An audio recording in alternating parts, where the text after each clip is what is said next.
For your show now, press 1. Your show is scheduled to start in 24 seconds.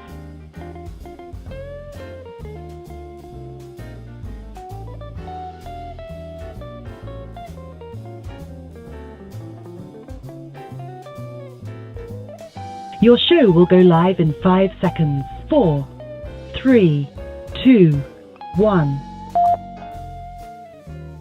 Blog Talk Radio.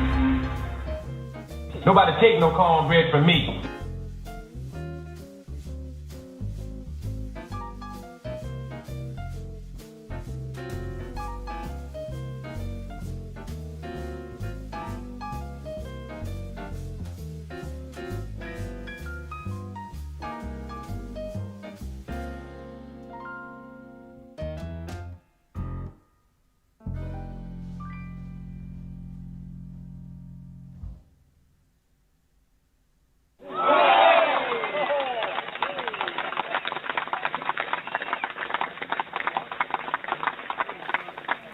All right.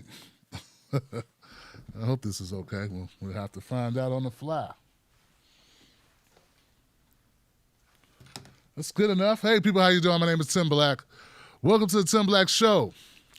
Glad you could tune in. Hello, people, my friends, Johnsons in the house. You guys good? I hope you guys are good. Looks like we're good here. Let's go make sure, though. Let's go make sure that YouTube people can hear us out there. What up, YouTube? How y'all doing? YouTube people, look at this. Look, gosh, I'm all behind. All right, so let's see what we do here. Hold on. We go here. No, I don't going to do that. Go here. Go live. Go live. Okay. We're almost there. Little window issue here. There we go. We're live. Okay, cool. Okay. All right. Share this on social media, please, YouTube. We got some people in the house. We got Robin. We got Father Possum and Black Magic's in the house. What's up, Black Magic? What's happening? Over 50 and Fantabulous. Wow, over 50. What's up, sis? Has been a long time. Good to see you. Thanks for stopping by. Billy, what's up, Billy? What's up, the Blop? Brian Crosby, Cirrus, Lumberjack Offs, and Shy. Frank, what's up, Frank? What's up, Jenny Madrid? Jenny, what's happening, Jenny? Somebody, did you get an email from the Movement for People's Party? I don't know, Johnson. Sunshine Hamilton, I'll read you later. I'll read your comment later. Deborah, Billy. Who else is in here? Corey's in the house. Corey Foster. What's up, Corey? How you doing, man? All right. Good to have you. Zachary, what's up? Emmanuel, good to have you. Eureka. Damien. Brad Bloom holding it down, moderating. Thank you, Brad. Okay, it's looking like people can hear on YouTube. Okay. Bobby. Thank you. Black Boy Logic, what's up, Johnsons? We're doing good, Dale. What's up, Dale? Cirrus 76. Looking good, guys. We're good on YouTube. How are we doing on Facebook? Hold on. I'd like to verify both platforms, just in case. Laura, what's up, Laura? What's up, Kathy? What's up, Willis? What's up, Lorraine and Danielle and Regina? See, it's easier for some reason to read off the names on Facebook. YouTube's all, all scrunched up in a corner. I don't know why they do that. Justin and Caroline and John and Jose, what's up? How y'all doing? Danielle and Julie, Michelle and Ronnie. Good to have you. Welcome to it. What's up, Tom? What's up, Justin? What's up, Kathy? What's up, Mickey? Renee? Got a nice little group of people on Facebook as well, so we're doing it, guys. Now share this out because we got phone lines tonight, and you never know what's going to happen when you got phone lines, right? What an exciting show. You know, because you never know what's going to go down, man. People say some crazy stuff on the show, guys. I don't know if you're new to the show or not, but if you're new to the show and your mic stands out in the way, if you're new to the show, let me tell you what this is. On Tuesdays, right? Tuesdays we bring in phone calls, and on Fridays we bring in phone calls. Tuesdays and Fridays open up the phone calls. Mondays I do the news. Tuesdays I do like a monologue, maybe a couple news stories. Then we go to phone calls. No show on Wednesday unless it's a special event. Thursday, show with news events, what have you. Then Friday, monologue with a couple news items, and then phone calls for the rest of the night. So that's the schedule weekly. Unless we got a guest, that's how we do it. Okay? So everybody knows what to expect, because some people like don't know what the show schedule is. So that's what's up. The timing is still bad. The timings are like 11 o'clock Eastern Standard Time. Because I got so many people in California, I had to kind of, and like nobody's like doing it late, during the week. So, and considering how this show kind of gets a little spicy, because we don't pull punches here. And sometimes we'll say a couple of words that my mama don't want me saying. So it's good to do it a little bit later in the evening. Because this is, by and large, an adult show, though I have adults who watch it with their kids because we don't get lewd. But we get pissed off, we call it out. So anyway, that's the Tim Black Show. Put it this way. If you think both parties suck, you don't trust either party on the political end, if you think that corporations get away with way too much stuff, and you want to fight for the people and you think the people deserve more because it's our government and it's our tax dollars and this is our country, then you're in the right place. People who respect being independent thinkers, who don't play games, who don't fall for the banana in the tailpipe, if you're one of those people, you should be here. Now, if you're somebody who watches Van Jones cry on TV every time I turn around he's crying about the same guy he was cheering on a year ago, the same guy he got pictures hanging out with, these guys having, smile, everybody's smiling. If you think he's crying is genuine, this is not the show for you. No, because you're not going to agree with me. You're going to be upset. The lady said, I hurt her feelings. Because she feels like me saying Van Jones is full of shit, it's like saying all black men should never cry, which I never stated. I even laid out how I thought he was being disingenuous, manipulative, to secure his own money and wallet. So Karen, with all due respect, Karen, get your ass out. No, seriously, you're too naive to be here. You're too naive. Next thing you know, you're gonna start saying things like the Democratic Party cares about us. They really care about us. They want what's best for us. And Kamala Harris locked up all those black people because she really loved them. So yeah, you're going to start saying really dumb shit like that. You're going to say stuff like, Joe Biden's never done anything racist at all. Never. What are you talking about? That crime bill was a good thing. He was trying to clean up the neighborhood. That's... Lord... So if you're one of those people, you're in the wrong place. You need to go down like 3 or 4 doors to the David Pakman Show or something like that. They accept milquetoast neoliberalism. That's what they like there. Stop that. And I like David. He does it his way. I do it my way. I respect David. He puts in a lot of work. But that's where you need to go. And I'm just recommending it because I ain't trying to stop you. Where I come from, they say, we don't try to keep people that ain't trying to be kept. You feel what I'm saying? So, obviously, you need to go. Don't let me hold you back. You know what I'm saying? Now, if you're one of those people that said, hey, something stinks, the way they keep lying to me about caring about us. If they really wanted to, they would give us Medicare for all. They had the power to do it. Yeah. Obama wouldn't have just rubber stamped a Republican health care plan and gave it to the people like this is the hope and change. Here you go. Hey, Mitt Romney. Mitt. Hey, Mitt. You got a plan laying around over there? Oh, the Heritage Foundation. Oh, great.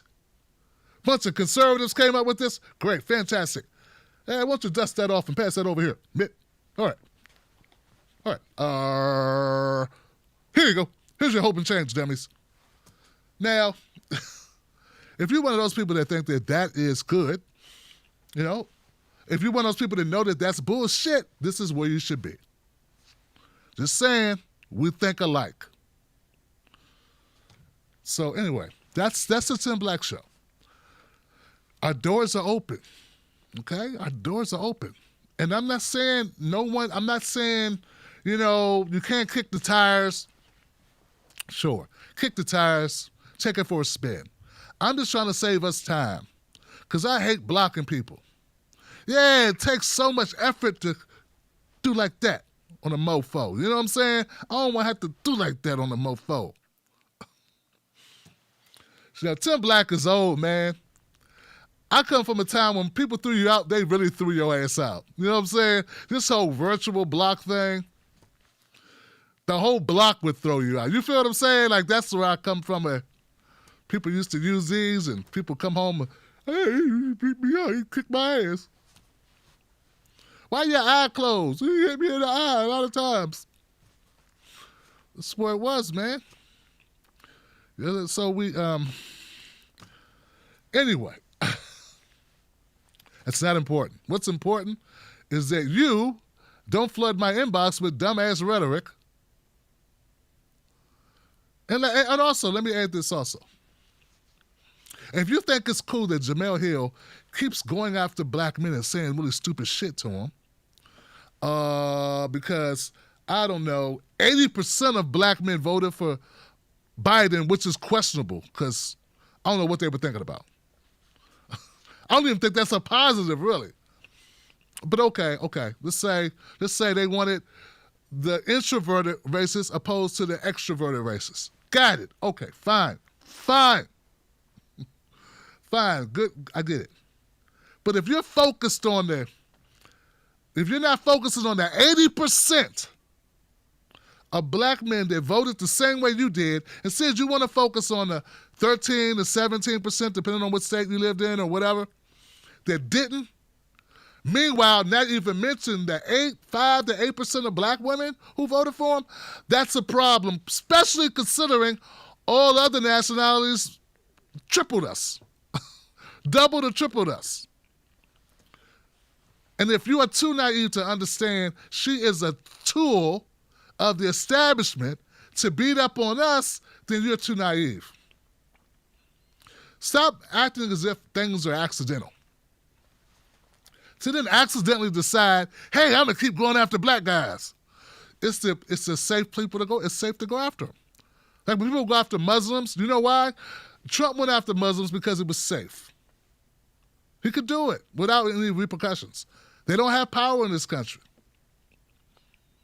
I'm not saying it was cool. I'm telling you why he did it.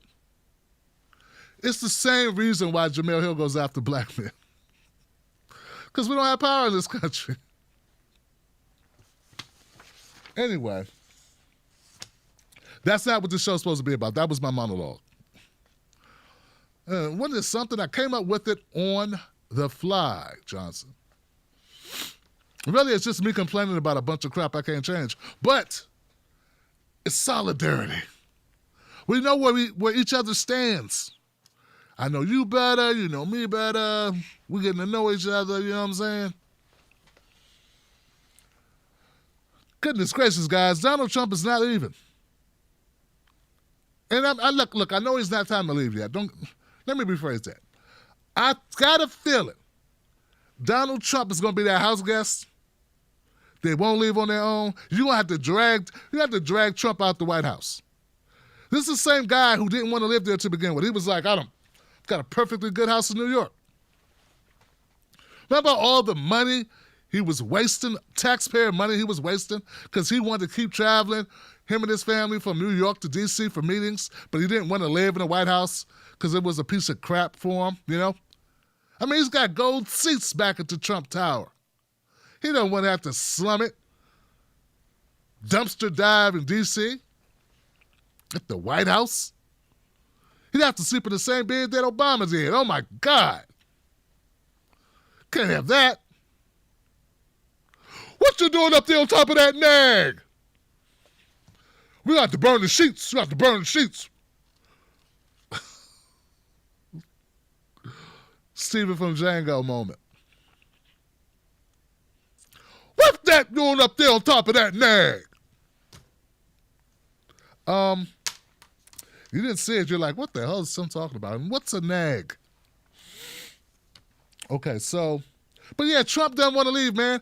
And I've been watching this stuff about Trump not leaving, and he doesn't want to concede. That's the thing. He doesn't want to concede. It's not time to leave, Tim. You're going to hear yourself. He doesn't want to concede. He's not willing to say Biden beat him. His pride's in the way. Here goes a clip of Joe Biden responding to questions about Trump not conceding the race. Check it out.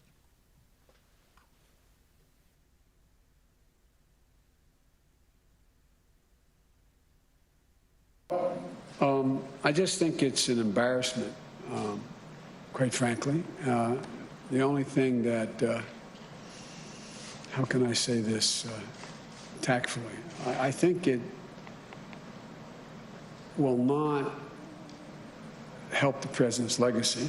Mr. Biden spoke out as the Trump administration continues to block the president-elect's transition team from accessing federal agencies and funding needed to conduct the traditional transfer of power. And as many of the president's congressional allies refuse to dispute Mr. Trump's baseless claims of widespread voter fraud. The whole Republican Party has been put in a position, with a few notable exceptions, of being mildly intimidated by the sitting president.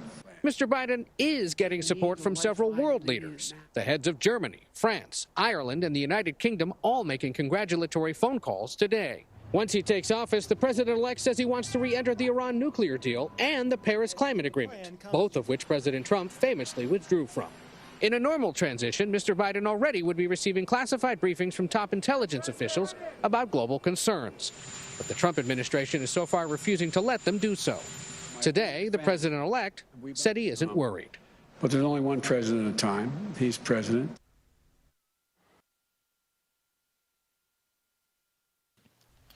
All right. So Trump is an embarrassment. Yeah. I find it hard not to agree with that. He has said some very embarrassing things. He has been an embarrassment since day one, pretty much. Now, some of it was funny, but that's not kind of the characteristics you're looking for in the guy in front of the world stage.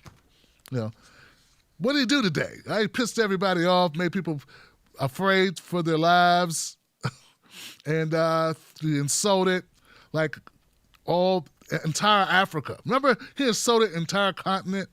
The entire continent of Africa. He just said. So yeah, Trump's been an embarrassment. This is not new, but I do find it funny that. Did you realize that the race was closer in 2016 and the Democrats conceded? I just realized that, hey, hold on a second. You got a lot of conservatives or whatever, and I got some conservative friends, man. We're really cool because they don't like the Democrats either, right? But then they find out that I also don't like Republicans. They're like, hey, you tricked me. No, I didn't, man. You shouldn't like them either. They don't care about you. Come on. Cooter, get it together. They don't care about you at all. But anyway, and I noticed that when they talk about, well, I thought you were progressive and you know about election fraud. Well, yeah, I know that this, we want election integrity.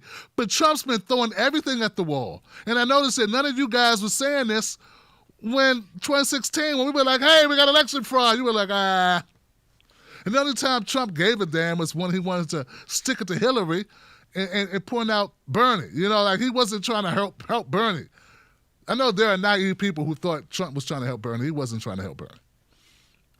He was trying to sow seeds of discontent within Democrats and independents. That's what he was trying to do by, that would hurt Hillary by saying her party is corrupt, which it is, Johnson. It is corrupt. Republicans are corrupt. Democrats are corrupt. We have two corrupt parties. Okay? You won't hear that anywhere else. Tucker Carlson will say a whole bunch of shit, but at the end of the day, he wants you to vote Republican. Get it? There's a lot of other people that call themselves, different stuff. I'm not going to get into names or nothing. I just say Tucker because he's so huge. I'm punching up. But there are a lot of other people that say a lot of other things. But at the end of the day, they want you to vote in a certain way. I never push anybody to vote any type of way here because that's not what it's about. I want us to organize, revolutionize, get it going, strategize, baptize. Don't compromise and don't sympathize. Legalize it. Just keep rhyming, So, okay, Trump is an embarrassment. 2016, the margin of win and lose was tighter, and Democrats still conceded. Trump does not. Election fraud. Here's another thing. Trump's talking about election fraud. First, he was talking about voter fraud. Voter fraud is what one person does, and that's like 0.001% of, because people go to jail for a long time if they cheat to vote.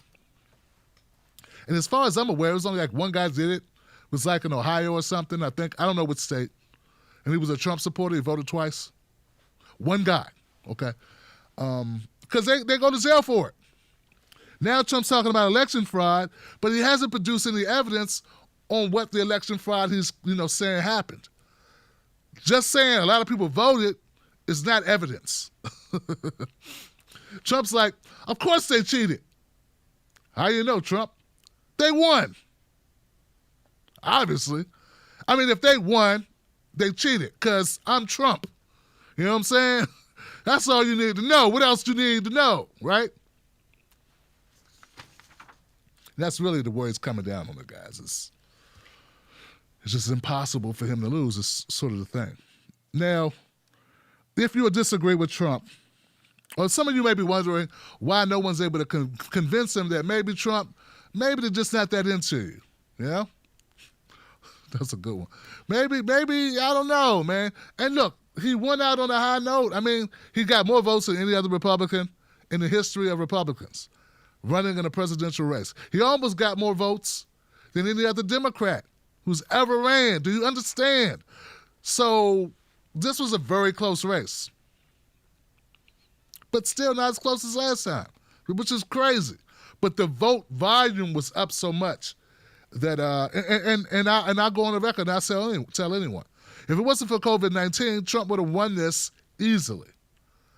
COVID is responsible even more so than black guys who voted for Trump.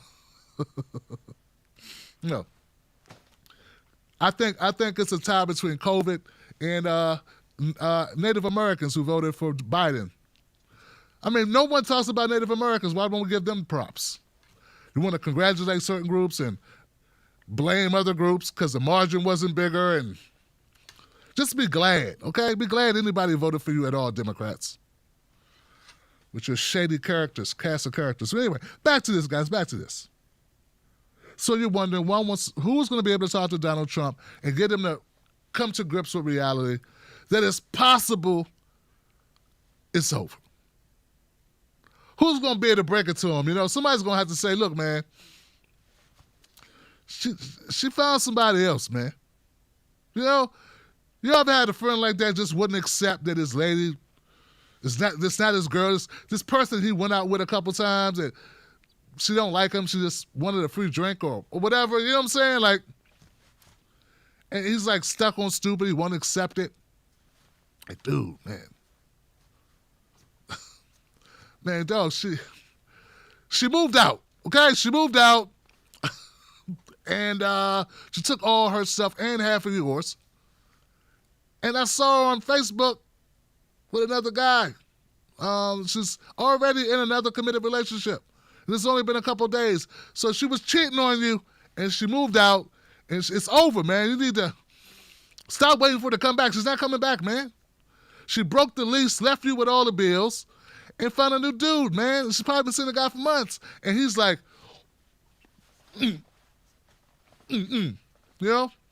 fighting reality, drinking, chain smoking,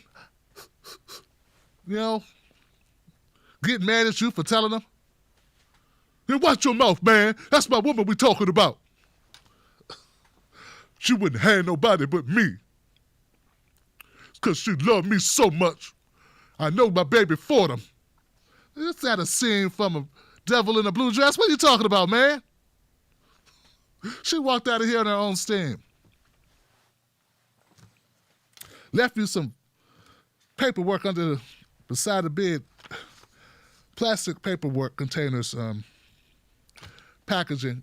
Listen, guys, listen. Okay, so who's going to be able to talk to Donald Trump? Who's going to be able to get through his head? Here goes Melvin Craig with Michael Steele having that conversation. Jesus. I just think it's an embarrassment. Come January. Really quickly, Michael, who is going to be the person or people that finally convince this president it's time to just accept it? Donald Trump. He's his own counsel. He's going. It doesn't matter. Maybe Ivanka. Maybe Ivanka getting in his ear and, you know, Daddy, it's done. You know, I don't know how that conversation goes because he doesn't listen to anybody but himself. He's told us he's his own counsel. So, you know, looking for somebody to show up, you know, drive down from Capitol Hill to the White House to sit down and tell the president it's over. Okay, that's a nice drive, but that doesn't mean Donald Trump is going to listen. He's got in his mind what he wants to do. He's shell-shocked to a certain extent right now. He's angry. He's lashing out on Twitter, and his minions are trying to create havoc where they can, including the Attorney General and his craziness right now, breaking 40 years of precedent and protocol in terms of injecting his office into these elections. So they're desperate, but the will of the people, the American people, have spoken. And that is going to be honored.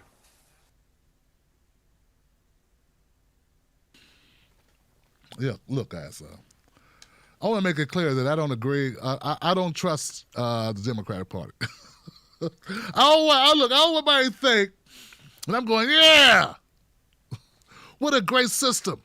Now, the system is garbage, okay? But it was garbage way before this. A little hot in here. It was garbage way before this. All right? You can't conveniently make it garbage now because you lost. And also, by the way, Johnson, if they're cheating, you have to be explicit and tell us what ways you're cheating. Because saying that they're cheating at the top of the ticket, but they're not cheating at the bottom of the ticket makes no damn sense. Okay? He's not saying that they cheated to get Lindsey Graham in or Mitch McConnell back. Like, so I don't understand. Like, if you're the Democrats and you really did steal the election, why not go all the way in? Give it to Lindsey Graham and give it to Mitch McConnell. Why not go ahead and get that majority in the Senate? Who cheats and loses seats? They lost seats, Johnson. This is the same ballot. And they say, no, Tim, that's just their way to cover their tracks. So I can't win with this, and I have no look. I'm not going to sit here and try to disprove a negative. Like that's prove to me they didn't cheat. We're not going to do that. What I'm saying, I'm still pissed off about 2016. So with Bernie, yeah, you had me at hello with these elections, okay? But who are these fake progressive people caping for William Barr?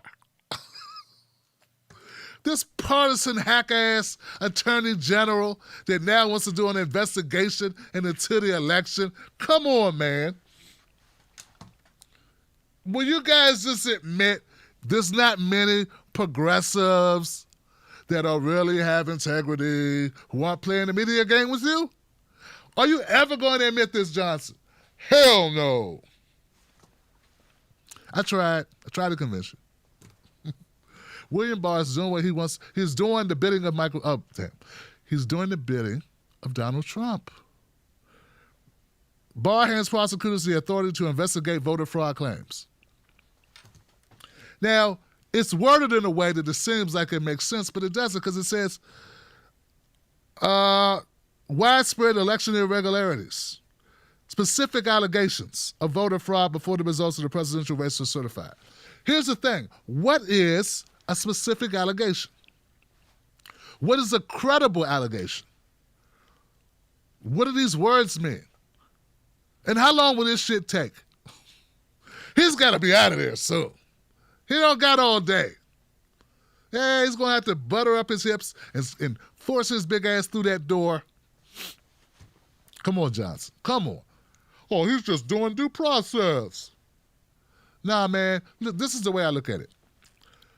We had the red guy or the red team's shit candidate for 4 years. Now we get the blue team shit candidate for 4 years. That makes sense.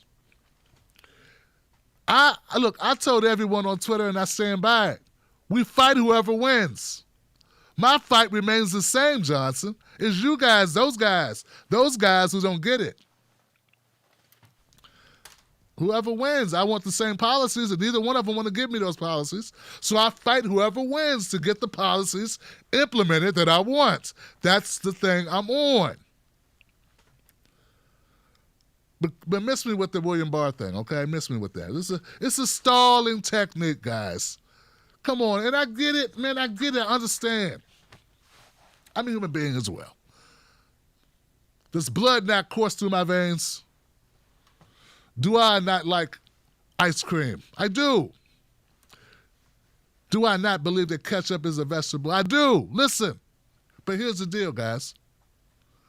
Just because I think the Democrats, or I know the Democrats, push that Russia shit way past like my gag reflex level, like dog. I mean, 4 years of Russia,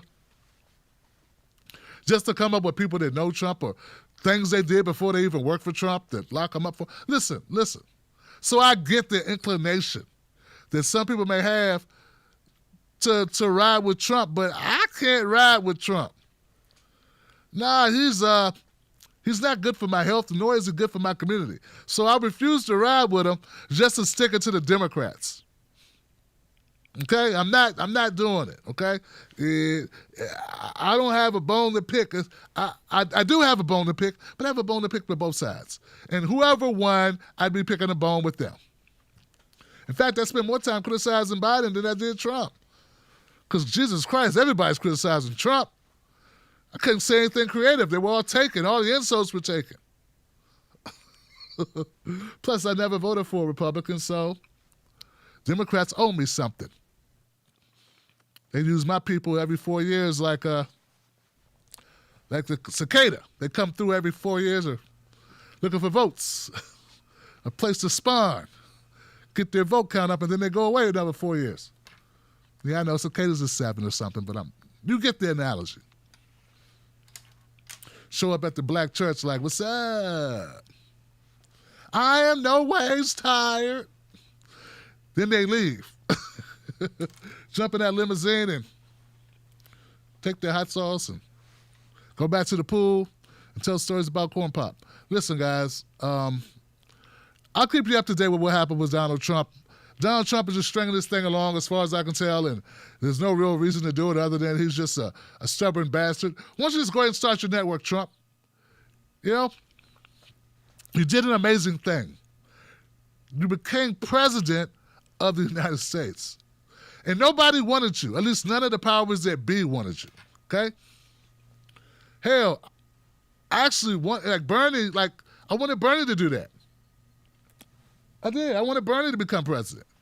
That didn't happen. You did it, Trump. I mean, of course, the Republicans may be a little bit less dutiful in their corruption when it comes to electoral politics. But still, you had a good run. Time to shut it down, Johnson.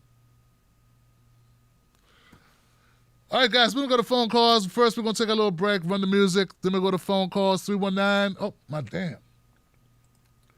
319-527-6212 is the number you dial into to get in the queue. Hopefully the queue's working. We're going to test that during the break. We'll come back right after this, and we'll go to phone calls, Johnson. Stay where you are. Wolfpack.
Hey, 484, I just want to make sure that you can hear me through the phone.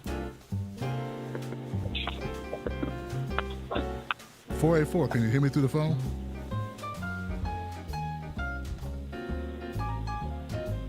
Don't look good.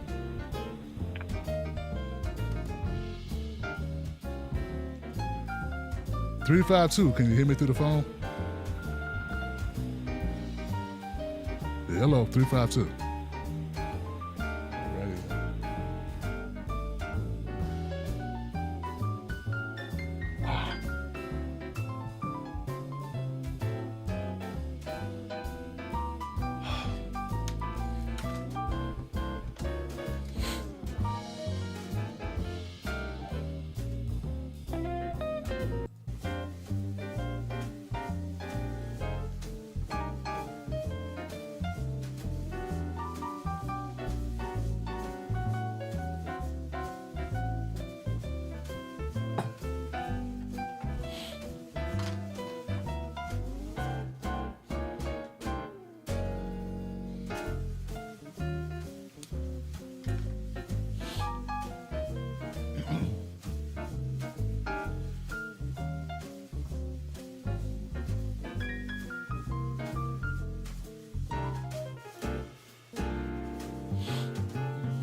Okay. Had to restart the computer here. Had a little issue with the, it's restarting now. I noticed there are a couple morons in my comment section that think because I don't like Trump that somehow I'm a hater of Trump. Go fuck yourself. I don't have to like Trump. The fact you think I was a Trump supporter makes you a moron. Most people here knew I didn't like Trump. I also don't like Biden. But Trump can get the hell out. I wouldn't cry if Biden lost, but don't expect me to fight for your God, dummy. What part of both parties suck you don't get? What are you not understanding here? English. Both parties suck, and I'm not going to cry for Trump. I'm not going to cry for Biden, either one of them. I think that's pretty fair. Won't you go to a right-wing show? Yeah. You ever thought maybe you're the one with the problem because you're the one butthurt over Trump? The guy was a reality show star, became president. Wasn't that enough for you? Why do you need more of that? Just wondering. I don't know. Moron. Hey man, don't hesitate to escort the trash out of the comment sections. That's all I'm saying. Don't hesitate. Don't hesitate. It's a free country, but it's not a free comment section. If you're that delusional that you think that I'm a sycophant for Democrats, you can get out of my comment section, dog.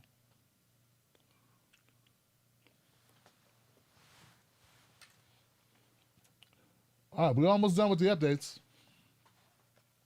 Almost done with the updates. Yeah. That's messed up, man. But yeah, so I was looking here. It says Trump alleges election fraud via Twitter. I don't know the tweets that he sent out today.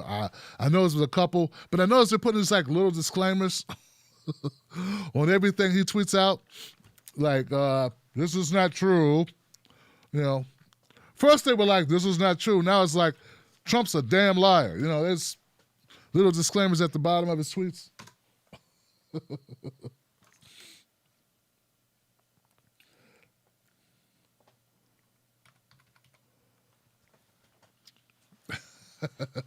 Man, the Trump supporters are butthurt, man. They thought he was going to pull out another. That COVID-19 did you in, Johnson. Yeah, it did you in. Like I'm supposed to cry for fucking Trump. Get the hell out of here. You should fight for Trump. You should fight the stupidity that's seeping into your head. That's what you need to fight, Johnson. Fight your bigotry. Fight that. Yeah, like when there's a police officer that shoots, I don't know, some black guy in the back 10 times, where the fuck were you, dude? Where were you? Going, law and order. Law and order, weren't you? I know you were. But now you think you don't support me and you don't support the issues I care about, but your issues I'm supposed to support. Get the hell out of here. No. Hey, I'm not saying you guys support me.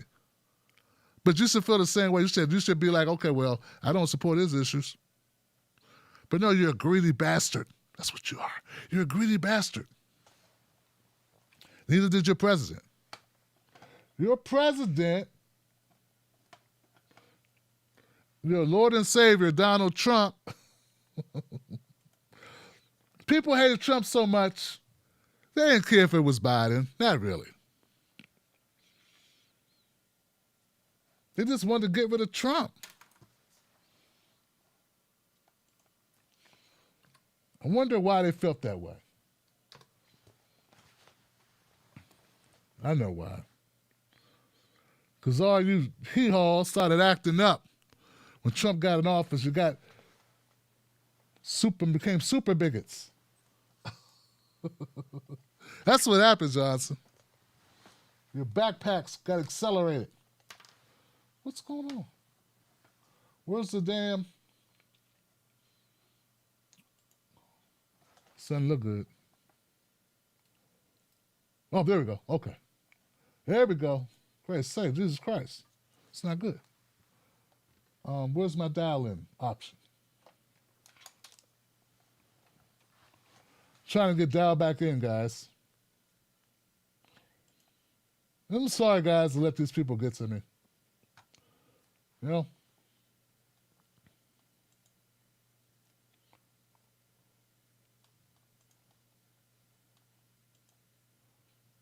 See what we got. Maybe we'll get some love here.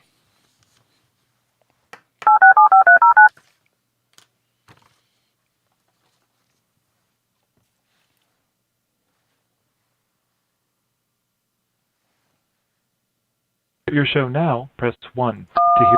Since it appears you're calling back into a live show, we are reconnecting you now. What's up, homie? Okay, let's start off with 210. Hold tight. 210, you're going to be my first call. Hope you can hear me on the phones. 210, you're live. Can you hear me through the phone? Yeah, I can hear you through the phone, man. What's up, man? My brother, how you doing? Who's this? I'm doing well, man. Doing well, brother. Perfect. Yes. What's your name, my So, brother? I wanted to What's your name? say Where a you couple calling of from? things. My name's Rolando. I'm calling from San Antonio, Texas, home of the world champ San Antonio Spurs. Ah, got you. The big fundamental out there. I feel you, man. What's up, Orlando? What's on your mind? Yeah, remember Tim Duncan? Oh, Anyway. absolutely, brother. Absolutely.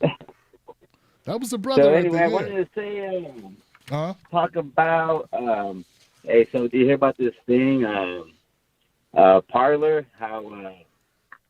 How there's like this new, I guess, like alternative to a Facebook, and it seems like it's all the Trump supporters are crying because of all the trolling going on Facebook. So they're all moving to this new social media thing called Parler. And I think it's funny because you know how they were like always saying, fuck your feelings and snowflakes. Uh-huh. But now here they are. They're all crying because they're getting trolled on Facebook. So they're moving to this new one called Parler. I think everybody's jumping on board. But then again, man, 70 million people voted for Trump. That's crazy, bruh. Yeah. You know what really freaks me out about the 70 million people that voted for Trump? I don't know how these folks can be okay with the kidnapping at the border, at the Chicano. It really bothers me, man, that other brown people or Latinos or whatever are okay with the U.S. government sacrificing other people's kids for the perceived threat of immigration. That's wild, man. That's wild. I can't believe how many people are okay with that. Let me see. What else I got? Oh, yeah. Did you hear about Pompeo? I think it was sometime earlier today. He at some press conference. Hold on. Let me light my toke real quick.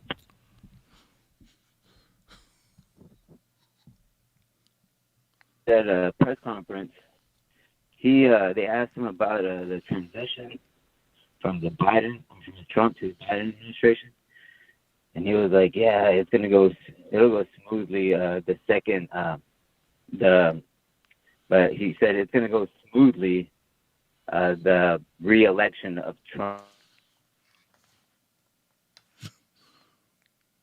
Man, bro, I'm reading this book called "A People's History" by Howard Zinn.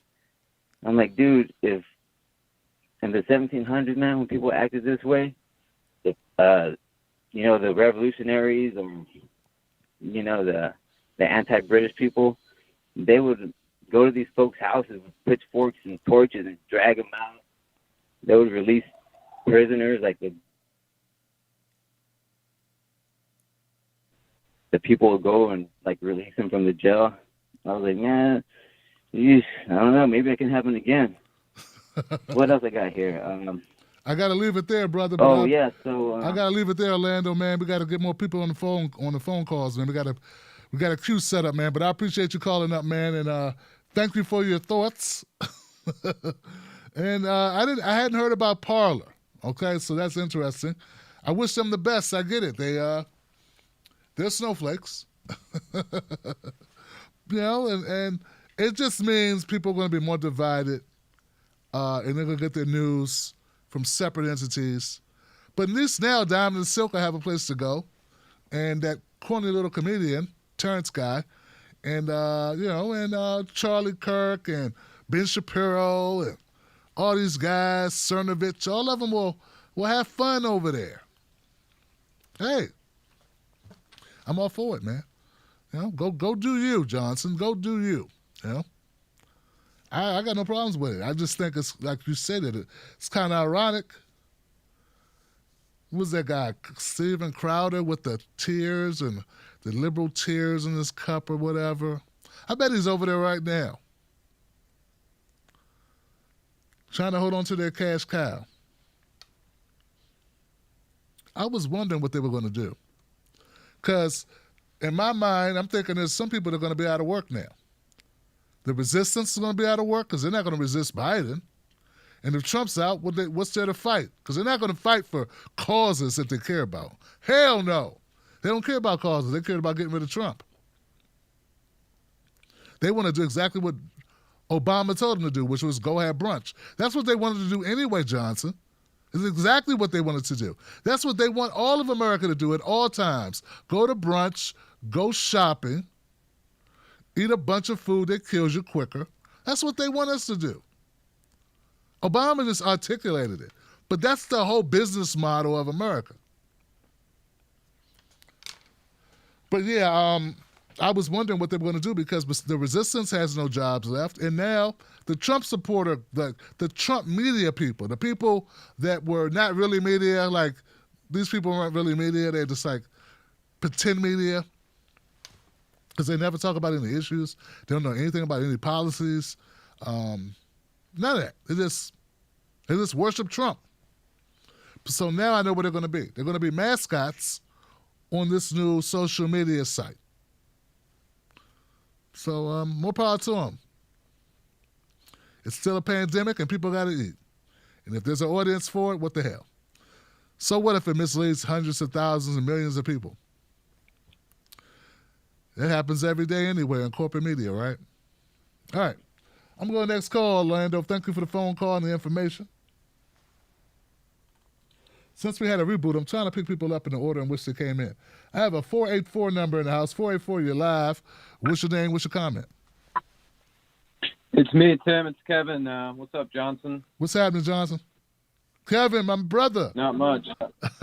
Yes, your brother. I called to say, believe it or not, this is about the 4-year anniversary of the episode we did with you in it of The Revolution Televised. And it's actually the 4-year anniversary of when we were banned from Twitter. And now this is the first time 4 years later we were able to even get back on. But what I wanted to say was,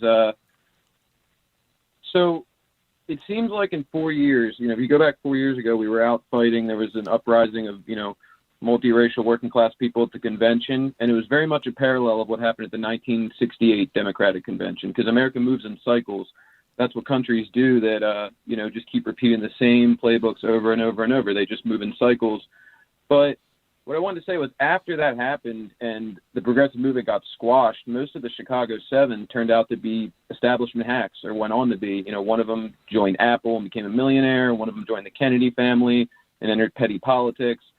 And then Abbie Hoffman ended up killing himself because the progressive movement was totally squashed. And I honestly have a little bit of fear that might happen now. I mean, if you look at the amount of people that were part of our resistance that were out celebrating and spreading COVID to celebrate a 4-tier Republican legislative body of moderate Republican House, Republican Senate, which even if we flip will still be moderate Republican, a Republican Supreme Court, and a moderate Republican president, what do you think the next move is for us so that in 4 years we're not basically back where we were 4 years ago?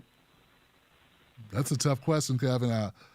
We're trying to answer it by doing media, like, doing these shows that we do and try to keep people motivated, keep people inspired. But you're absolutely right, man. That's one of the fears I had as well. But I could not let that fear, dominate, like where my psyche was. You know what I'm saying? I had to kind of push through knowing that that's a potential. And Nina Turner was saying what we got to do is we got to build our coalition, build up a media branch, to keep people incentivized to keep the movement going. But you're absolutely right.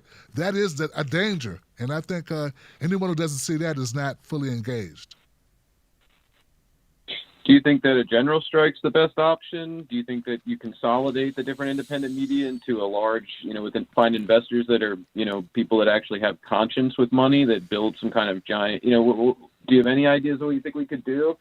Because it seems like the People's Party is not picking up enough traction. The Green Party, with how it, and what the next move would be. Brother, that's a great question, man. Maybe we'll just field it to the general public, brother. But yeah, Kevin, I'm really not sure exactly what we should do, brother. But it's a good question. It's something we need to kind of come to grips with. It is. Well, it was great to talk to you, Tim. Hey, man. Hey, great talking to you too, man. You got any new films coming out, Kevin? What'd you say? You got any new films coming out? What's going on? Yes, I do. I have a new documentary called Yang Metal Rat that I shot in the second most infected region during the outbreak of COVID. When I did the film, I just got there for the Chinese New Year celebration, and I literally was able to capture the moment the first news broke. And what's great is it's not a political film in the regard of trying to politicize COVID. It actually just shows the entire beginning of all this from a very different vantage point inside the homes of people in China. They were doing a lot of the same stuff we were doing, watching pandemic movies, trying to figure out how to grasp all this. But they were dealing with an insane amount of xenophobia. So hopefully this film will open the eyes of Americans that there were other people suffering from it, and we have more in common with those people than we do that divides us up. So, and also I'm on Twitter now, Tim, so you can find me. The ban has been lifted. I lost all my followers. We had 5,000 on the Right Brain page, but just for making the revolution televised, we were banned. But I'm back. Well, welcome back, Kevin. It's good to have you, man. Shout out to Right Brain Studios, and I'll definitely follow you on Twitter, man. Right Brain Studios, guys. That's my guy, Kevin Ronka, my brother. And first guy to put me in the documentary, man, was Kevin Ronka, man, of Right Brain Studios. And they caught some live footage of us back when things were love, man. It was, I was down there, we were in Philly, and on the ground, hoping that Bernie would contest the convention, hoping for a Hail Mary, man. And we were all there. It was me, Lee Camp. Yeah, back in the day, brother. Anyway, thank you for the memories. So what do we do, Kevin? Kevin, brought up a good topic, a good question. Like, what do we do? A general strike or progressive media all linked together? I don't see the latter. I don't see it happening, brother. People trying to get their money. People are just. I don't know, man. I have no faith that we're all going to connect. I mean, everybody has their own. There's basically the biggest entities of progressive media or left media or independent or revolutionary media is really housed under a couple of companies. TYT, they're either from TYT or formerly worked at TYT, or they worked at Ring of Fire, which is also sort of a splinter of TYT. I mean, all of them, pretty much everybody. Then you got a couple of random, I don't know, disruptors like me who are really just in the way and loud, and they can't stand these rabble-rousers, So, I mean, it's and then you got people that are just kind of getting started, and I just don't see the cohesion. I just don't see it, man. But I know I will continue to do what I do, and I've already did the corporate thing in my past life, so I'm not interested in that. I already know where that leads you. Nowhere. Unfulfilled. Used. Lack of integrity, washed up, unhappy. And I don't want to go back that route, so I'm going to keep doing what I'm doing. But thank you, Kevin, for the question. I'm going to go to the next call, and I'll leave it to any other caller who wants to chime in. Don't feel like you have to, but if you got an idea of what we do next, that'd be really great. Because we try to figure it out. 352. You're live, 352. What's your name? What's your comment?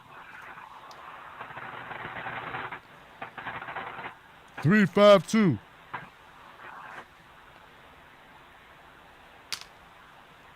352. Okay.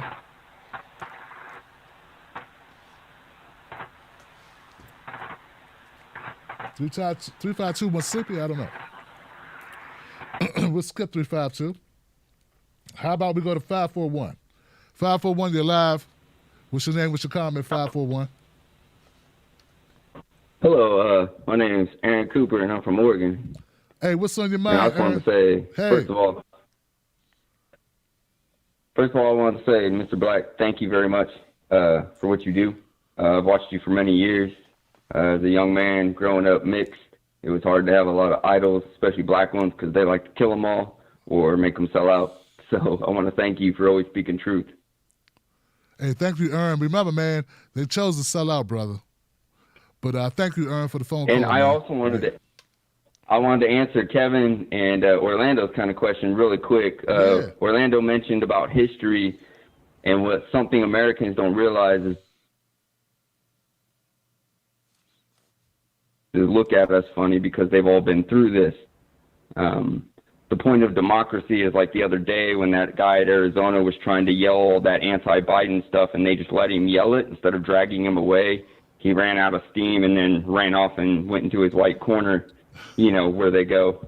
And, you know what I mean? Like, if people would just be more patient and definitely not gather up, not only because COVID as a blessing, stay away from these white people who are going to come out to hurt people. That was all I would have to say to like someone like Orlando, kind of what he was saying to Pompey and all that. Just stay away for a little bit. Let these white people hate each other for a minute, and we need to move on, as like Kevin said, to build a new demographic. If you look at all those Trump people right before the Fox News had the big wanted Medicare and stuff, and they were looking all stupid because everybody wanted all of Bernie's ideas, as you mentioned several times.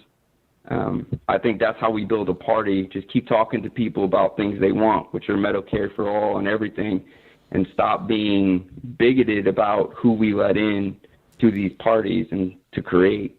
I think would be very helpful for everybody, black, white, mixed, whatever. Yeah.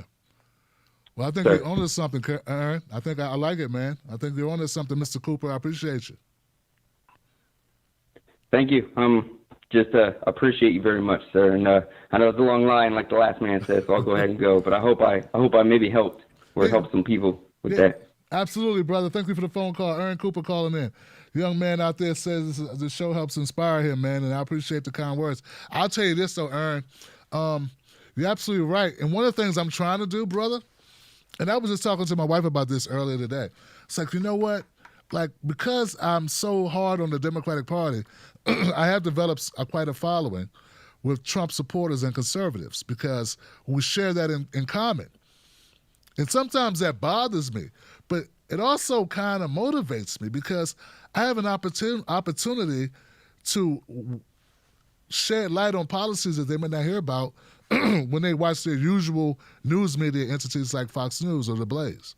So, or Rush Limbaugh, whatever they consume, right? Because they don't watch MSNBC, they'd be too pissed off, right? So they got to watch something that sort of confirms their biases, which is the same thing people on the, in the center, the neoliberals do, who actually think that they're liberals, but they're really Republican lights, just corporate Republican light. So I really have an opportunity, I think, Aaron, man, where I can bring in folks who and persuade them to realize that, you know what, you're not a lazy bum because you need health coverage.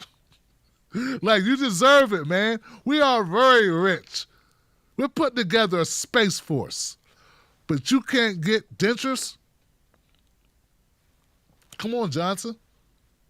Come on, Johnson. Why should we pay 5-10 times more than any other country for health? Don't you realize that they're marking that shit up? Like, come on, man. Like, they're pricing it whatever they want to price it.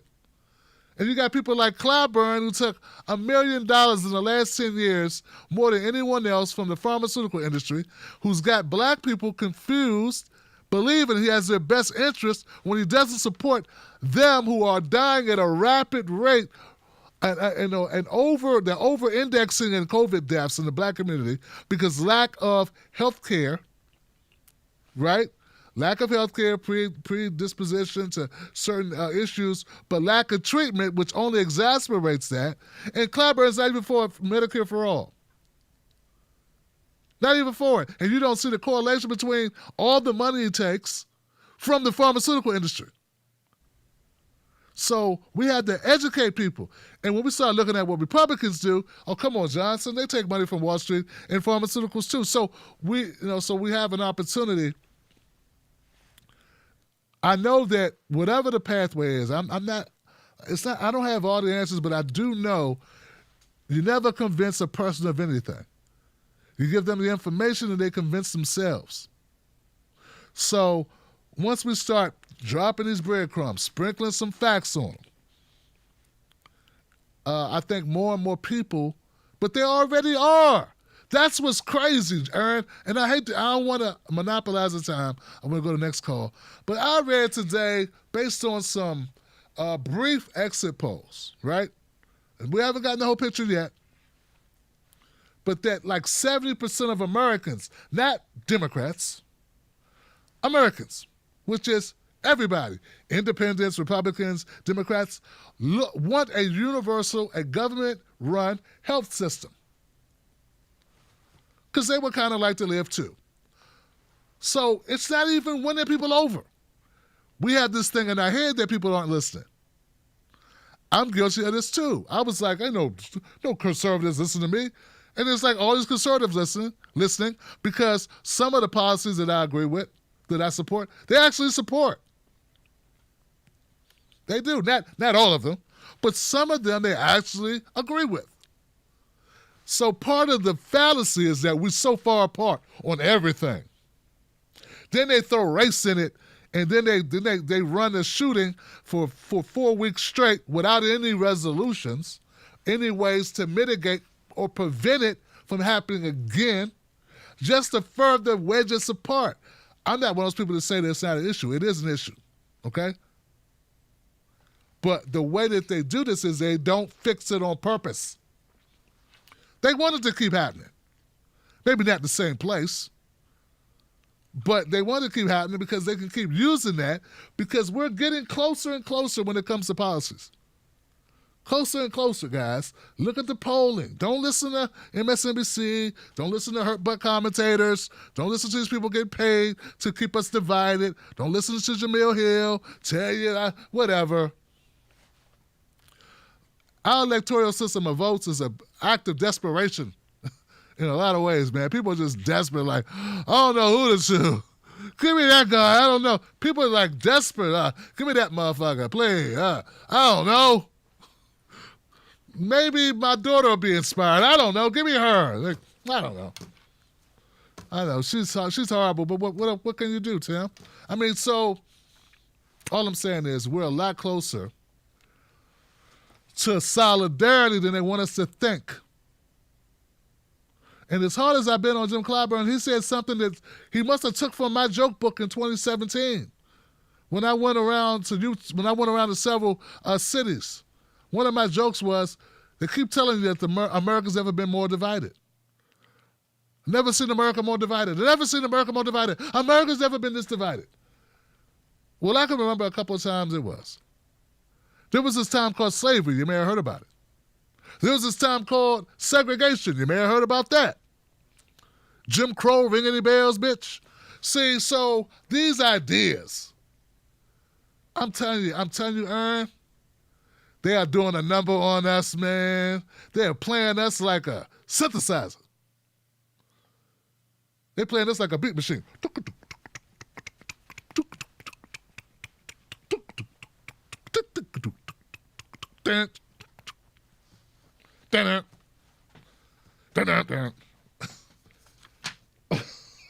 don't know what that was I was doing, right?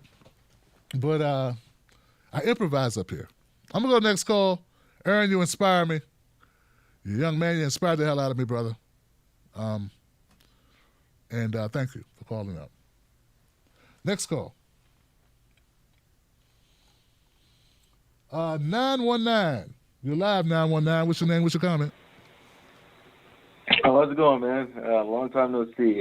This is Josh Corp from way back, man. Hey, what's happening, man? How you feeling? Hey, man, it's been it is a tiring time, is it not? It's definitely been something. But yeah, man, I'm not gonna take up too much of your time. Just want to again say hi and just kind of get my thoughts. I've been listening to you a lot over the past. Josh, sounds familiar. Sounds familiar, brother. Yeah, man. I gave you a shout out on Instagram about 4 years ago. Okay. Okay. Yeah, bro. But yeah, no. To your point, I'm really tired of just all the high morals, like grandstanding that a lot of our politicians, unfortunately, on the Democratic side tend to push when it comes time to vote. Like it's irritating how, particularly in the black community, you'll see them push voting rights, but that's pretty much it. It reminds me of kind of scenario if, I mean, I'm currently young, so I'm not. I've gotten you, you know, this beautiful gift of a mop and some dishes and all these tools, you know, in order to pretty much make my life better and try to act as if this was something that's helping her out. Reminds me of a story that my mother herself said when she was younger with her sibling, and they had decided to surprise my grandmother. And they had always seen her ironing clothes and stuff, so they decided to go and buy her this really nice iron, this ironing board. And she went off. So don't you ever in your life act as if you're helping me out by giving me these tools to clean up your things. And to this day, my mother has never done that again. And I feel like there's just a level of indignation there that I think should be mirrored in our own community when that kind of nonsense happens. It really irritates me kind of how recently I was watching Roland Martin, and he was talking about how like the quote unquote leftists were being too much of a headache to black voters in terms. But that's literally how he has positioned the black community in his own way this entire election, talking about how if you don't vote, you're a dumbass and all this other stuff, when no promises have ever been made. Really, you know, just not ever really delivering on the type of investment that we tend to get to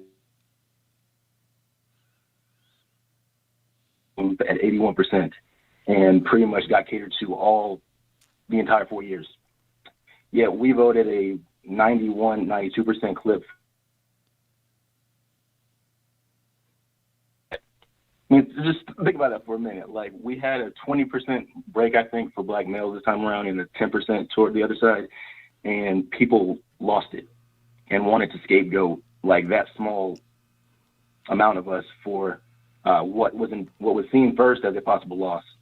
But you would ignore the 80% clip just because. I don't know. It's really just kind of irritating to me, and it's something that's been kind of a cycle over and over and over again. And I don't know. I kind of want your thoughts on what you think is the best path forward in terms of just getting things done, because even now you see this nonsense of the only reason that they perform poorly is because of quote unquote left politics. When, if you noticed, and the guy from the Young Turks, he made a great point. He said that pretty much all the progressives, even in swing districts, kept their seats. It was the people in the being, what do you call it, neoliberals and stuff. A lot of them lost. You know, a lot of them got killed, actually, when you look at the Senate. Like, those polls about things being close. Lost by 8, I think the dude in South Carolina who raised more money than anybody in history in the Senate lost by 12. The person against McConnell lost by 22. That's the equivalent of a mercy rule in terms of sports. I mean, this is just kind of insane to me that, you know, that we even take these people seriously anymore. And I don't know. I've really found a lot of peace in terms of just watching your show, man. You really keep me sane in a lot of these things. And just kind of want your advice on, just as a young person who wants to make a difference. I honestly am just kind of politically, I'm an unaffiliated voter, and I always really try to just look back and see what people's platforms are. And I've wanted to have faith in our system that, like, we can reform it and really make it work for people, but it's really not seeming that that's a possible thing to do at the moment. And that kind of takes me to this point of, okay, so is it better to then just try to build things on your own and help the people around you as best you can, and like not leave it up to the people in government who are clearly not sufficient to do anything? I don't know, man. I'm kind of just lost at the moment in terms of just. Got it. I got you, Josh. Well, look, but you're not getting a lot for your vote. Gotcha. And this whole notion of let's hold people to the fire, like, once we vote for them. Well, if you're always going to vote for them regardless, what are you really holding them to the fire with? I mean, I really hate that notion of always people saying, first you vote for me, and then afterwards, you know, you used to hold me accountable. How? So, you know, I'm sorry. Just, it's all good. It's all good, Josh, I'm man. sorry to rant this this whole long time, bro. But like I said, I appreciate your show, and I just love any advice you have for that kind of Gotcha. feedback. Hey, well, thank you for the phone call, Josh, man. Good to hear from you again, man. And I do recall you from Instagram. And like your question, your inquiry is popular. Everyone wants to know that. Like, I want to know it too. If you got ideas, send them to tim@timblacktv.com. But let me be serious, man. Let's start with your last thing first. You said you appreciated, I guess you were talking about Cenk Uygur, I'm assuming. There's other people at TYT. When you say he spoke to the Democrats who lost their seats were not progressive. That's a good point. That's a good point. They were more milquetoast, neoliberal centrists than progressives. And then you pointed out Jamie Henderson and Jamie Harrison, and Amy McGrath in Kentucky. Good points. Here's the thing. This is the same conversation. I think AOC started it. Like there was a graph or a document she's created that's been circulating that kind of breaks that down. I look at it like this. If you don't give people something really to differentiate yourself from the current offering, then you're really wasting your time. I mean, Jamie was different than Graham, but not different enough in the ways that mattered. I mean, he was really middle of the road, as you stated. I think you should lean into it. When somebody says, oh, you're a socialist, you want to defund the police, well, you can go, well, first of all, if you consider I want my people to have health coverage and to have a right to work and to earn a decent wage so they can take care of their families, if you call that socialism, well, I guess that's what that is. I just thought it was taking care of my people.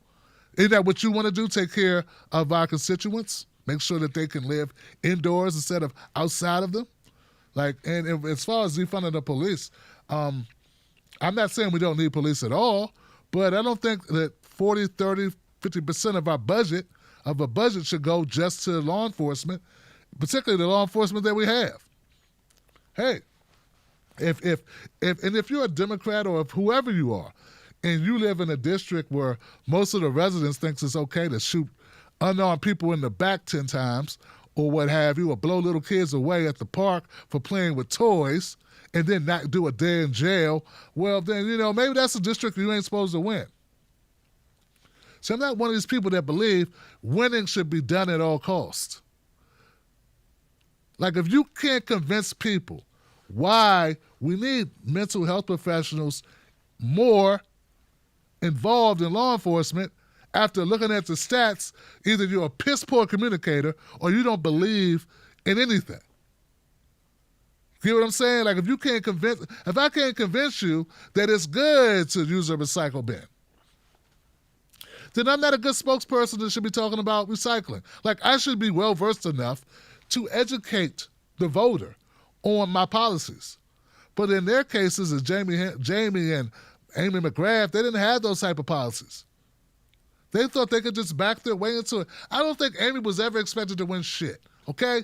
I'm upset about Paula Swearinger, okay? Because I know she's better for West Virginia.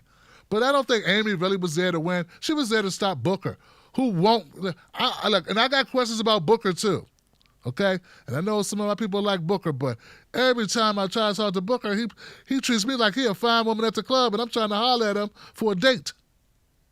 I don't know what it is with this guy. But I take you by your word that this guy is genuine. He's just doing some things that I saw Andrew Gillum do. And hopefully that is not the same person. This is just my experience. Bottom line is this. They didn't want Booker. So maybe the fact they don't want Booker makes Booker a lot more progressive than I'm giving him credit for. Yeah, that's probably it, Tim. It's just probably sore. People have a tendency to do that. They get upset. Back to your point, man. What's the solution? What should you do? There are lots of organizations, brother. I say join an organization. We got too many people starting stuff. I think we need to finish some shit. There's some great organizations out there with great people who've been running them. I'm not saying they're perfect. Nothing is perfect. But there's already a network of activists you can plug into where you don't have to invent the wheel. Sure, it's cool if you want to start your own thing. just realize starting your own thing is a lot of work, and it requires a lot of moving pieces that you might not have the resources, the expertise, or the time to do. It's much better. Take it from someone who was an activist for an organization back in the 90s and an organizer, community organizer.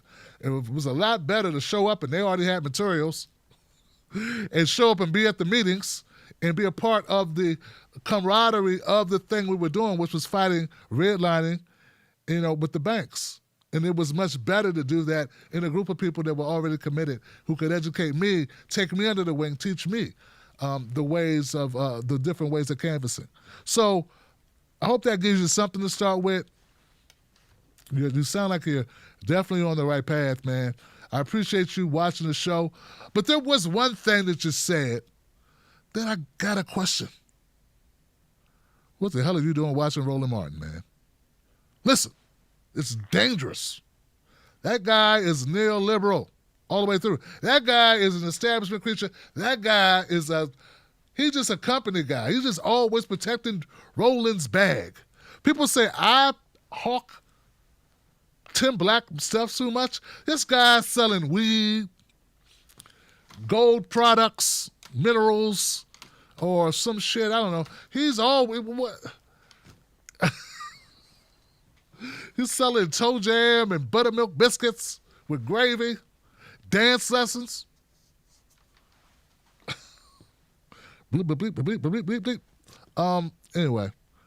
Just stop with the Roland thing, okay? Now, if you're watching Roland to find out what not to believe or what the latest talking points are being handed down by the establishment, I get it. But if you're watching him to be inspired, motivated, or to get anything positive about the progressive movement, no, not Roland, not Boss Hogg. His ass. And I've got a feeling he's a guy who likes to report people's videos, too. All right, I'm going to go on to the next call. I shouldn't have got personal there. Should have left it like I did, but just stay engaged. Stay engaged and keep your head up and join the organization and stop watching Roland. Okay, next call. 323? 323, you're live. What's your name? What's your comment? Hello? Hey, how you doing? Who's this? Hello. This is John from Los Angeles. I'm not going to be long, but I am going to be strong. Too many organizations and everyone just playing around. The law is there for a reason. If you want to get things done, you change the law by start recalling these people. And there's a simple process to recall everybody, up to and including all of the Washington representatives and including the president. But you got to start somewhere. Now, not the third party, but that one party that I saw you talking about with Jimmy Dore and everybody. Do me, someone who's an independent thinker, along with the other 96 million people who don't vote, do us a favor. If you want us, drop that 5-letter word, party. We don't need another party. We need a movement. Second thing, I'm going to look for John Lee Ward Jr. in the chat. I'm going to put my email address in there. If you want this movement to act like a movement and not a party and have people so that in 4 years there's enough people to take over the top, middle, and bottom, I came up with the strategy legally.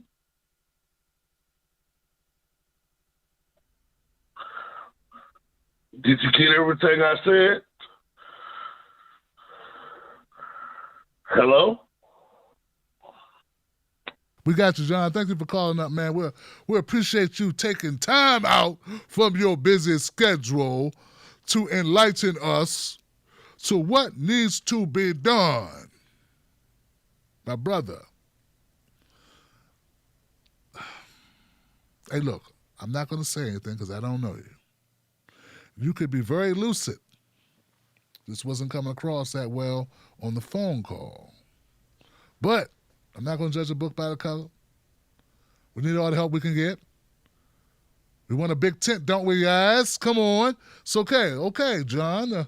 Look, Movement for a People's Party. That's what they're trying to do, put together a movement. That's why they call it Movement for a People's Party. We don't have enough parties, Johnson. We don't say we have enough parties. If you were anywhere else in the Western world, you have more than 2 legitimate, strong parties, okay, on all the ballots. It's the only place that's like this. So I disagree with you there about the number of parties. What we need is momentum and less corruption. And a charismatic figure like Dr. Cornel West or Senator Nina Turner to lead that ticket.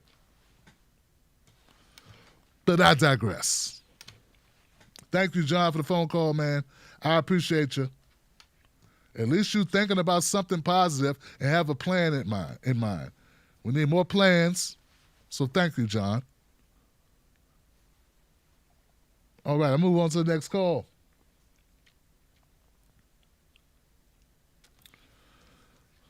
Things have moved around a little bit. Okay. So okay. I have a 213 number in the queue. How you doing, 213? Hey. Is that me, 213? Yeah, that's you, my friend. How are you? You hear me? Yes. Oh man, I can't even believe I'm on the air with the real Tim Black TV. Yes, sir. It's an honor, sir. Hey, well, thank you for being here. Who's this? My name is Austin. I'm calling out of LA, obviously, West Coast. I just wanted to shout you out, man. I'm not here to tell you what work, everything you put together. You know, I love sitting down here watching some real information come towards me where I don't feel like I'm being fooled or sold, or I just wanted to big you up. Damn, brother. Well, I appreciate the hell out of it, Austin, man. How long you been watching the show? Unfortunately, I only found you about 2.5 years ago. But I watch you religiously, man. I come in the man cave at night and put on some Tim Black so I can see what's going on in the world. I followed you all through the, the Democratic primaries, and I got some real information, some real insight. It's a lot of times where I feel alone, and maybe I'm crazy because I don't see things the way these news medias are telling me. And I sit back and watch you and know I'm not crazy. I know what I'm looking at. And I'm looking forward to following you through all this hypocrisy we're about to go through. Yeah. Because I'm already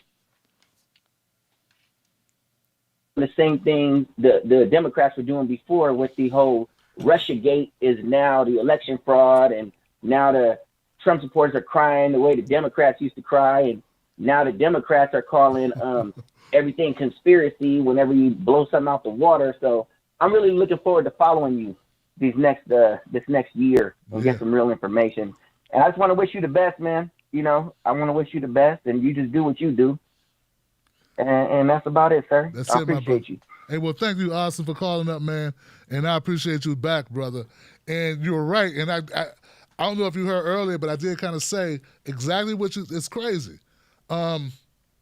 Russia for 4 years, right? And so now they kind of, now the shoe's on the other foot. But I would definitely, if there is something, let me be clear here, guys. Let me be clear, because I want Austin to know and I want everybody to know. If there's some evidence that can be gleaned, I felt the same thing about Russia. If there's some evidence that can be gleaned that you could present that shows that this election was stolen, I'm all for it, reporting on it. But I don't think it's enough to say people voted. A lot of people voted, so therefore, it's what some people are telling me, and that's not a motive. I mean, that's not a smoking gun, Johnson. People voted, so therefore, something has to be awry. No, that's I think it's going to be hard to prove, one, because a COVID-19 puts us in such uncharted area. with the mail-in ballots, that it's not a typical election year. So things were done so irregularly, it's going to be very hard to ascertain what's reasonable, what's not reasonable based on the way we voted, because we never voted this way in these types of numbers from home. But look, like I stated, man, I somewhat contend that there's a reason, there's an argument to make that it'd be better to have more Trump than Biden. Trump only has one more term. Biden could foreseeably do two. So there's a lot of arguments in progressive circles about this. That's not how I roll. I'm just here to report the facts as best I can and keep all the issues at front and center. I'm really not champion for the other than Bernie, which I was very open with. That's the only candidate I supported. That's who I supported. I didn't support Biden or Trump. So you kind of know where I stand on that. And even though Bernie said fall behind Biden, I didn't. Because I'm a thinking person who makes his own decisions. I voted for the Green Party.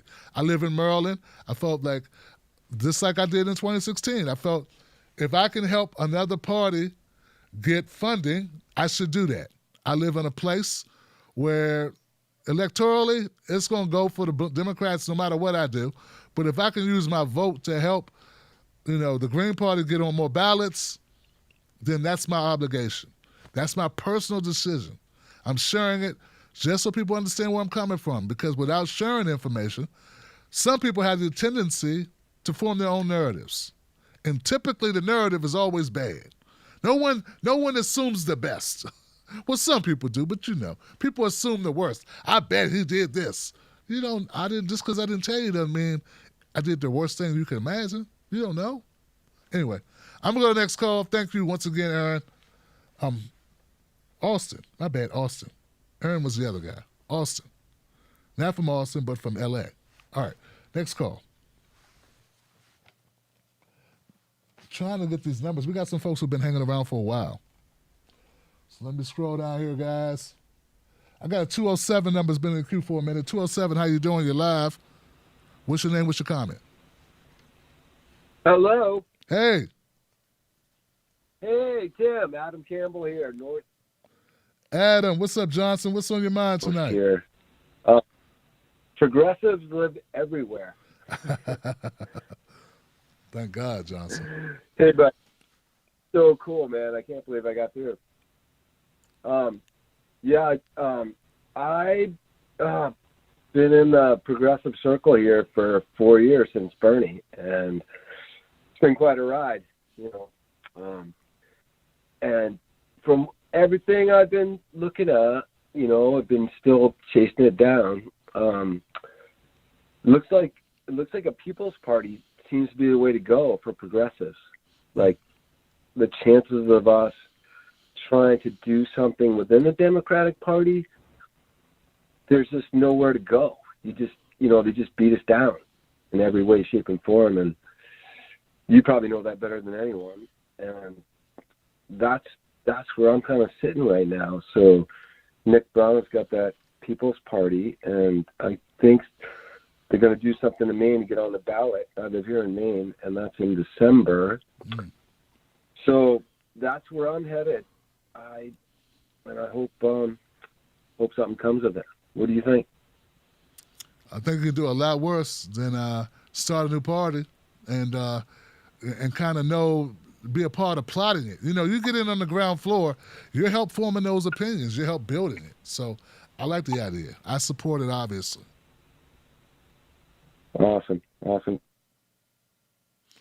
Well, look, man. Well, thank you once again, Adam, for calling up, man. I appreciate you, Adam. Yeah, thank you, Adam, for calling up, man.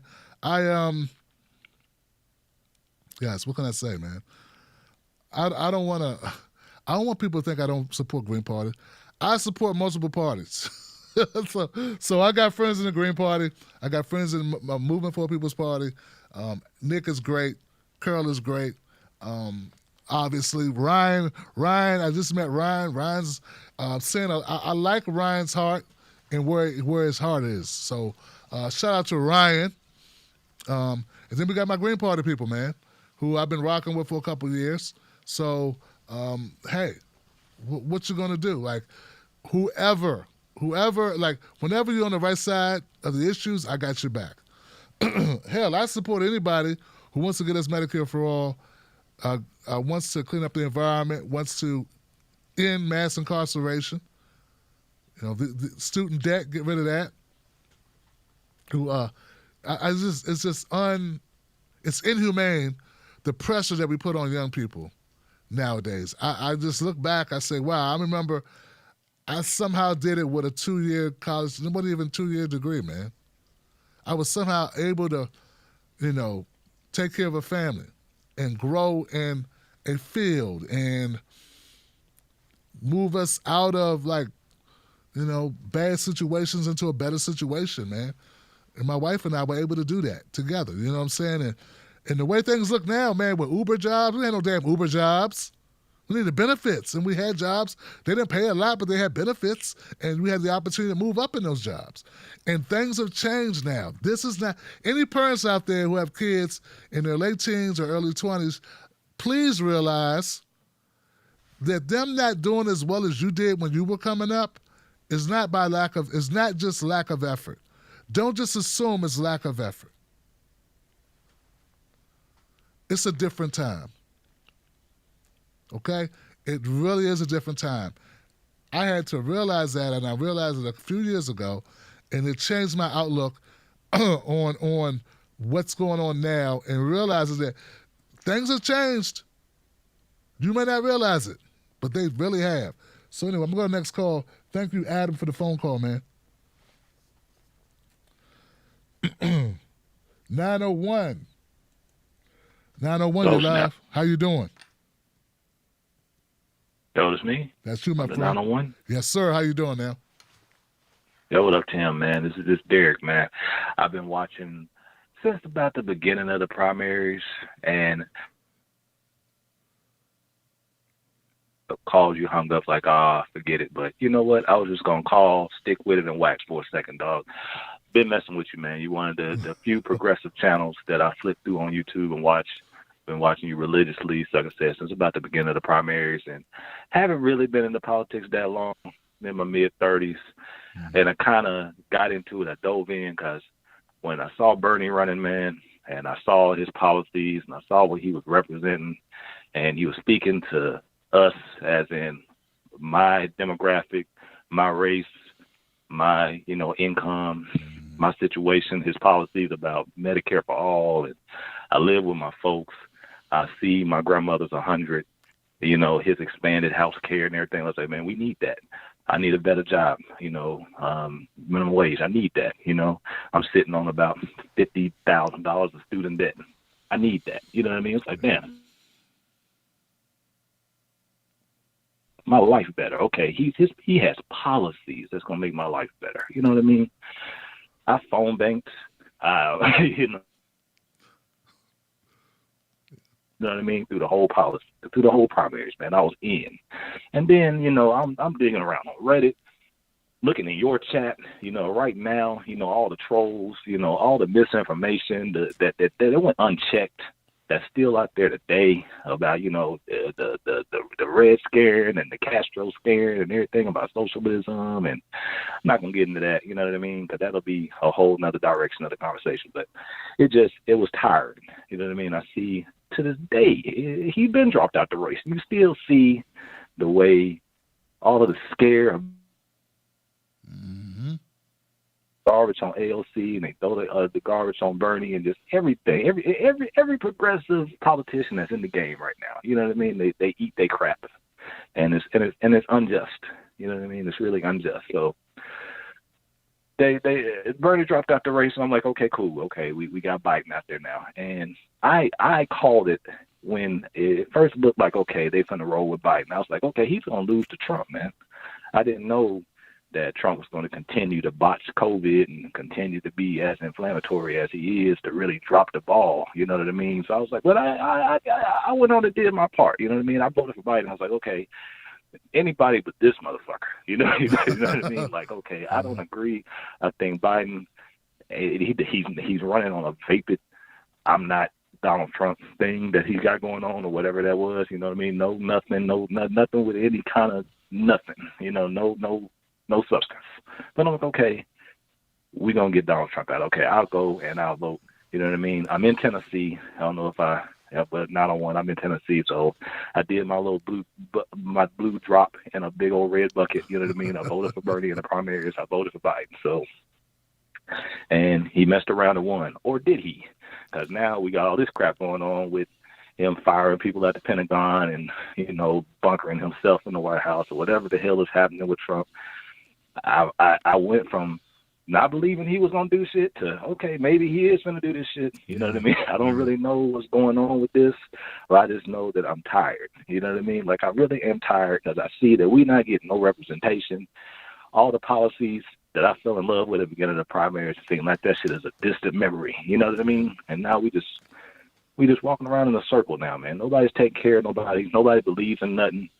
The DNC is just completely ostracizing the left out of the party. It seems like they don't want to have anything to do with any of these policies, none of this Green New Deal stuff, none of this stuff that's going to save the planet, none of this stuff that's going to save the country.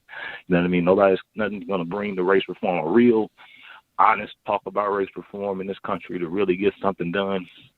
And I don't know, man. I feel like I'm just dotting from top to top. I'm kind of ratting. I'm kind of tired, but yeah, man. I just don't know, man. I just don't know what the next step for this country is. I don't know where we gonna be at, you know, in a month, let alone 6 months to a year. I don't know. We need a break. We need something. We need something real. We need something genuine to really happen in this country, you know, whoever it's going to come from. We need it now, man. And I just don't know. I kind of been like optimistic. Oh, okay, well, maybe AOC will run in, you know, 8 years or whatever, and we'll get some of Bernie's policies back. You know what I mean? Like that kind of, it's got a little stir going on the internet, but, you know, I don't know. Maybe, you know, some champion we ain't even heard of yet is going to come and run. You know, I don't know, but we need something. So, I don't know, man. I just mess with your channel, man. You inspire me. You know, you have me up when I should be asleep, watching your stream every night. You know what I mean? Yeah, brother. I just mess with you, man. You're doing good stuff. Man, thank you so much for calling up, man. I appreciate you, and I respect the hell out of your comments. And I wish I had better answers for you, man, that I could respond in a way that would kind of shore you up, man, and keep you motivated. All I can tell you is that as evidence of this show, and the phone calls that you heard earlier and the ones you heard other times you called up, man, you are not alone. So if there's any solace in the fact that we are building a community here, and I am willing to work with other communities that share our values and what we're looking to do and what we want is not crazy. We're not asking for the world on a silver platter. We just want policies that help people like us, that help our kids, that help our grandparents, that help our neighbors, people across town. That's all we're looking for. And I think that's not too much to ask in the richest country in the history of countries. Now, if that's smoke and mirrors and we don't have the money, well, damn, you need to show me, because all the bombs we buy, we sure got money for those. So, look, I don't have all the answers, but I know I'm asking the right questions, and we're moving forward as a block, as a community. And we're going to keep expanding. We're going to keep meeting more people, and we're going to keep converting people to a way of politics that's real basic, man. It doesn't require, you know, a PhD to get it, you know? It just requires you to think honestly about what you would want your best friend to have, what you would want your children to have, and that's all we want. That's all we want. We want what's best for all of us. Listening to your story, man, about your mom, I think you said your grandmother, 90 years old, man. It's got to be your grandmother. Wow, brother. Or did you say 100? I think you said 100, Johnson. Man, you are a hell of a grandson, man, and you are so blessed as well, brother. Then the student debt, the new job. You sound like, you know, real problems that regular people have every day that Nancy Pelosi and Chuck Schumer ain't going to talk about. But I'm glad you're here. I'm glad you brought them up on this show, brother. And hope you're a part of the Wolf Pack, because we need people like you, man. So stay tuned. We ain't giving up. I ain't quitting on you. Don't quit on me. We got nothing but love for you. We're all Johnsons, and we're going to be here. Wow, what a call. I'm inspired by his call, man. I'm inspired. I'm going to go next call. Just making sure I'm going by the right order. 928, you're live, not Freedom Front. 928, you're live. What's your name? What's your comment? Yo, me? Yes. How you doing? Man. Good. How you doing? I'm good. Who's this? Good. This is Denzel from Phoenix, Arizona. What's on your mind, my brother, Denzel? You know, I've just been thinking lately about what's going on and dealing with a lot of, Trump supporters on YouTube, on the voter fraud, alleged voter fraud, and I started thinking about, the different perspectives and ideas, especially with liberals, all this different behavior you see online, like political correctness and snowflake labels and whatnot. Do you think that behavior and somehow in the future cause it to implode and bring about something worse than Trump? I mean, we used to think that we would never have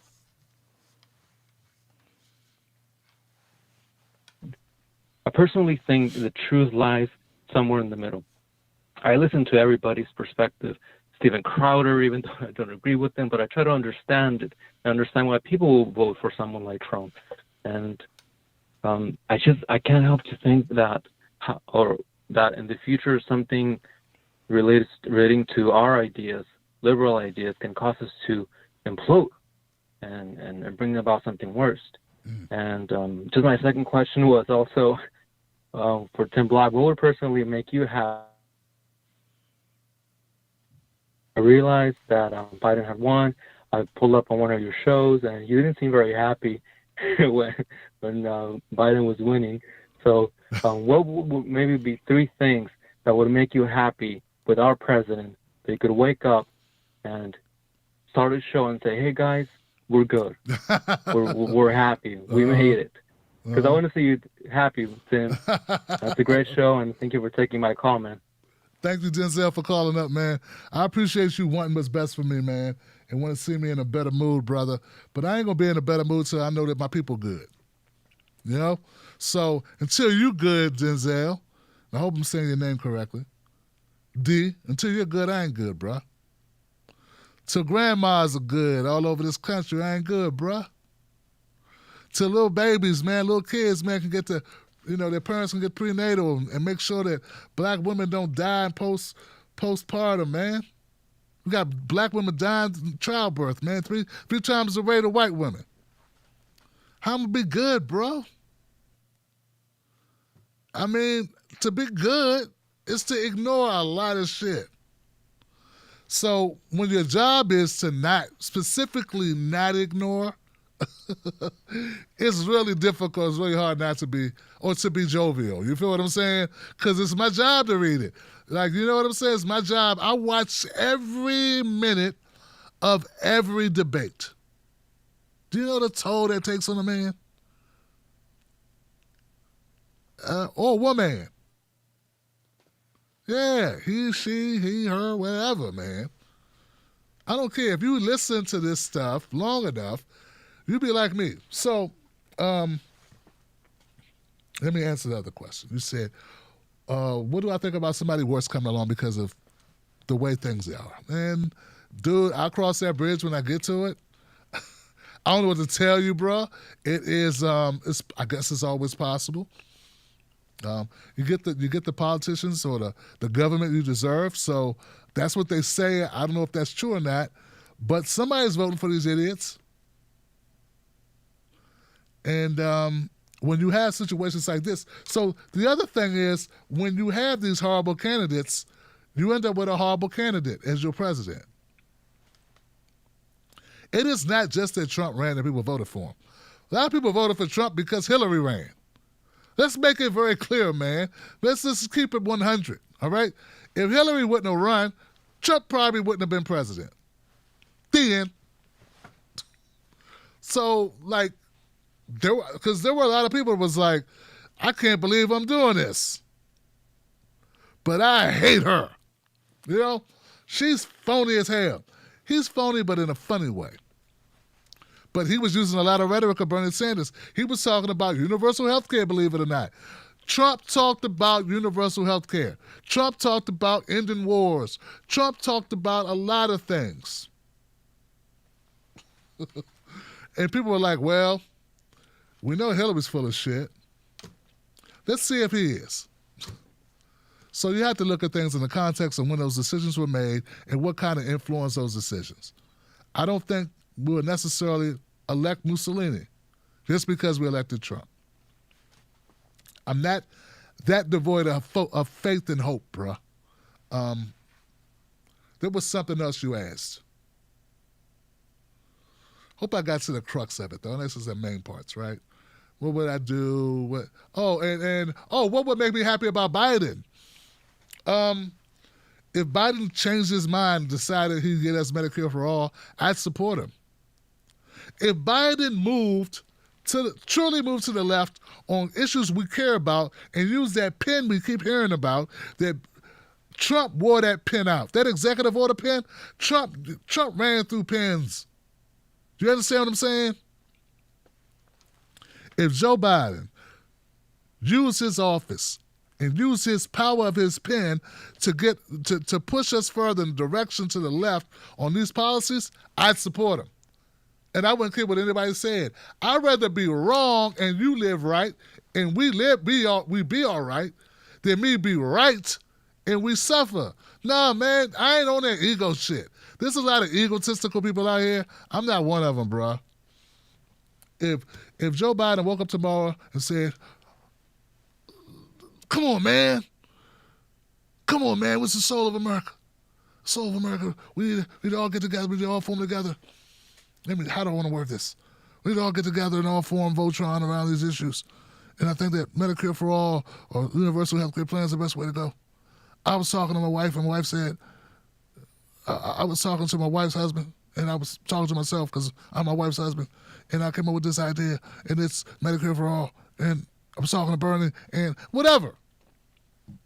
And as long as at the end of that story, he says Medicare for all, and he wants to do that, I'd support him.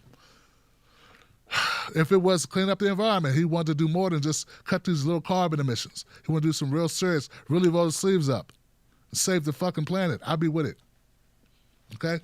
If he wanted to legalize marijuana on the federal level, I'd be with it. Like, I would support it, but he doesn't want to do any of the things I want him to do. He's even worse. He said, even if the House and the Senate puts legislation on his desk for the things I want, he'd veto it. I can't root for a guy like that. I know they can because he doesn't use the N-word.